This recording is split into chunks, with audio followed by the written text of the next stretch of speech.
আমি রান্নার ভিডিওটা একটু বড় করে দেখাতে চাই আপনাদেরকে। যারা প্রবাসে আসবেন বা প্রবাসে এসে নতুন অবস্থা আপনারা কিভাবে রান্না শিখবেন, কিভাবে রান্না করবেন। তো এ হলো আমাদের কুকার, সেই পরিচিত মুখ, অবশ্যই আপনাদের জানা চেনা পরিচিত একটি মানুষ।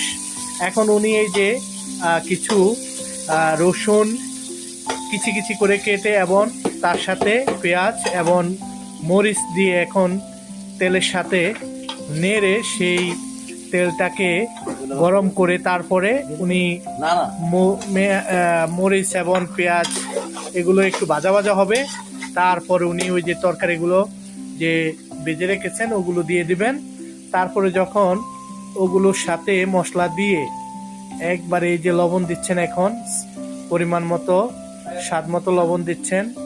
সাথে এখন এই যে সামনে উনি রেডি করে রেখেছেন এই যে মাছ, এবং তার সাথে মিষ্টি মিষ্টি হাসি দিয়ে রান্নাটা হবে।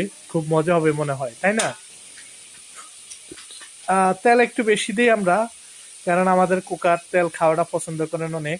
তো সেই কারণে তেলটা একটু দিলে তরকারিটা মজা হয় বেশি। সেই কারণে তারপরে আপনারা আপনাদের পরিমাণ মতো তেলটা দিয়ে দিবেন। আর আপনাদের ভিডিওটা কেমন লাগলো সেটা অবশ্যই জানাতে ভুলবেন না।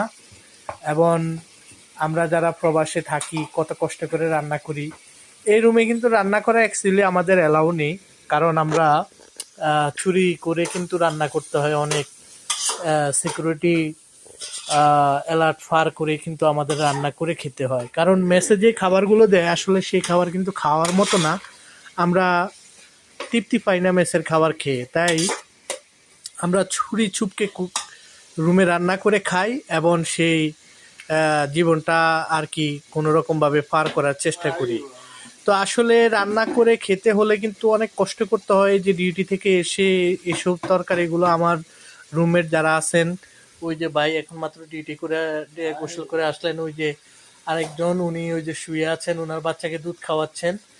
তো এ আর কি, এভাবেই দিনটা পার করতেছি আমরা।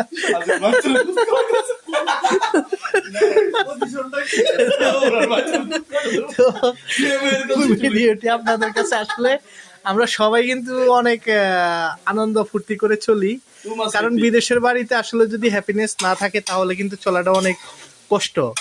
তাই সবসময় হাসি খুশি থাকি। 10 মায়ের 10 সন্তান, ঠিক আছে।